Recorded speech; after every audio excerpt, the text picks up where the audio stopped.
नमो नमः विद्यार्थियों। आइए आज पढ़ते हैं तिथियों के बारे में। भारतीय कालदर्शक का विशिष्ट नाम पंचांग है, जिसका अर्थ 5 अंगों वाला होता है।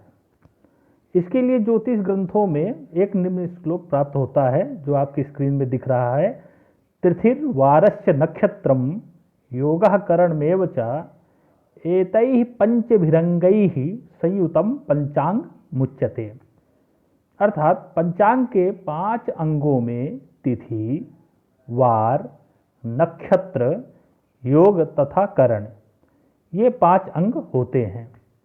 ज्योतिष शास्त्र में इनकी उपयोगिता तथा महत्व निम्न रूप में दर्शाया गया है।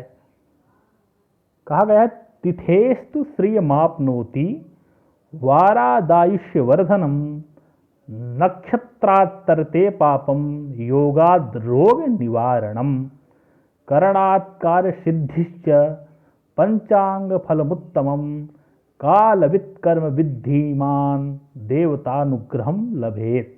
अर्थात काल तथा कर्म के ज्ञाता बुद्धिमान व्यक्ति को पंचांग के 5 अंगों का विवेकपूर्ण उपयोग करके देवताओं का अनुग्रह प्राप्त करना चाहिए। कालवित् कर्म विद्धिमान देवता अनुग्रहम लभेत। क्योंकि ऐसा इसलिए कि कहते हैं तिथेस तु श्रियमाप्नोति, अर्थात तिथियों का सदुपयोग उसके कृत्य के अनुसार करने से श्रियमाप्नोति, अर्थात श्री कहते हैं लक्ष्मी जी को, लक्ष्मी की प्राप्ति होती है, अर्थात धन संपत्ति मिलती है। वारादायुष्यवर्धनम, वारों का ठीक ठाक से उपयोग करके आयुष्य अर्थात दीर्घायु मिलती है। नक्षत्रात् तरते पापम, नक्षत्रों के सत्प्रयोग से पाप क्षीण हो जाते हैं। मन में कलमश जो रहते हैं वो सब धुल जाते हैं। योगाद रोग निवारणम, और योगों का ठीक प्रकार से उपयोग रोगों एवं कष्टों से मुक्ति दिलाता है। इस प्रकार पंचांग का 5वां अंग करण कार्य सिद्धि में सहयोग करता है। ये जो आपकी स्क्रीन में दिख रहा है ये श्लोक, इन पंक्तियों का तात्पर्य यह है कि तिथियों का वास्तविक उपयोग दैनिक जीवन में व्रत, पर्वों एवं अनुष्ठानों में होता है। वारों के अनुसार अपनी दिनचर्या रखने से दीर्घायु की प्राप्ति होती है, क्योंकि रविवार को नमक न खाना, रवि, मंगल, गुरु, इन वारों में तैलाभ्यंग न करना, ये सब बातें आयुर्वेद के मत से दीर्घायु कारक हैं। संस्कारों को करने में नक्षत्रों का पूरा महत्व है, जिससे मनुष्य को पापों से बचाकर सचमुच में उनको एक मनुष्य बनाया जाता है, समाज के लायक। योग विघ्न बाधाओं को दूर करते हैं। सुयोग में किया गया कर्म सुविधापूर्वक संपन्न होता है। करण, जो कि 5वां अंग है, उसके अनुसार कार्य करने में सफलता असंदिग्ध हो जाती है, अर्थात सफलता मिलती ही है। अब तिथि है क्या, इसके बारे में यदि बात करें तो सूर्य सिद्धांत में कहा गया है, अर्काद्विनिसृतः प्राचीम यद्यात्यः रहसि तच्चांद्रमानमंसैस्तु गेया द्वादशभिस्तिथि। अर्थात अमावस्या को सूर्य तथा चंद्रमा के राशि अंश कला भोगांशादि समान हो जाते हैं। फिर चंद्रमा सूर्य को छोड़कर प्रतिदिन पूर्व दिशा में 12 अंश बढ़ता है। उतनी देर में एक तिथि होती है, या यूं कह लीजिए सूर्य चंद्रमा के 12 अंश के अंतर को तिथि कहते हैं। इस प्रकार 180 अंश का सूर्य चंद्र के अंतर होने पर पूर्णिमा तक कृष्ण पक्ष की 15 तिथियां पूर्ण होती हैं। फिर अमावस्या तक 360 अंश पूरे होकर कृष्ण पक्ष की 15 तिथियां पूरी होकर कुल 30 तिथियां व्यतीत हो जाती हैं। तिथियां घटती बढ़ती रहती हैं।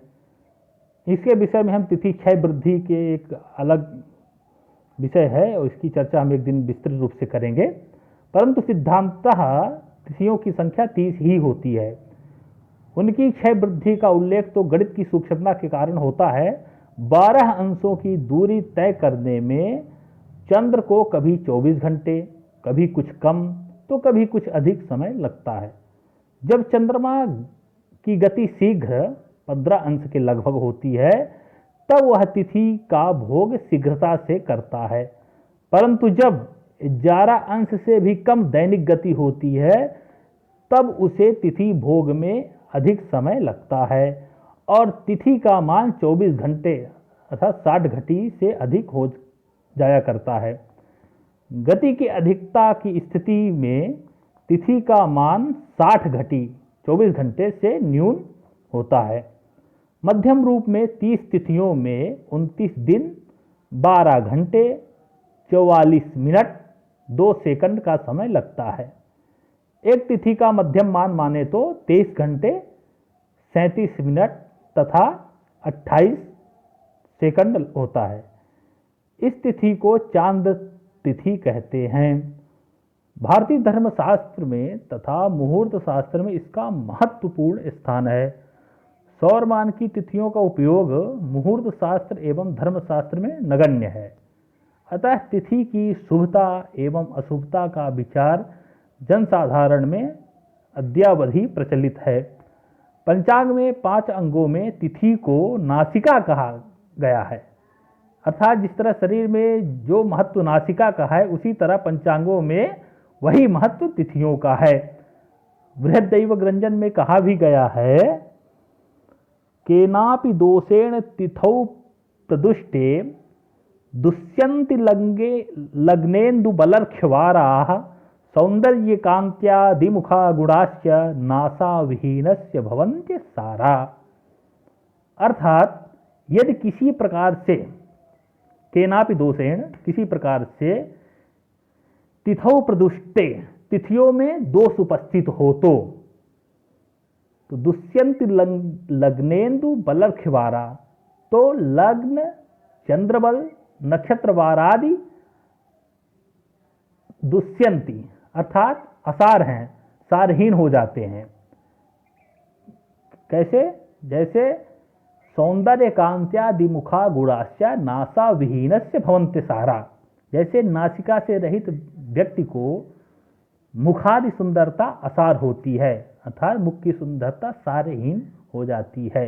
अब कल्पना कर सकते हैं जैसे नाक ही एक प्रकार से कहा जाए तो शरीर की सुंदरता बढ़ाने में अपनी महत्वपूर्ण भूमिका निभाती है। उसी तरह पंचांगों में तिथि भी अपनी भूमिका निभाती है। ये तिथियां चंद्रमा की 16 कलाएं होती हैं।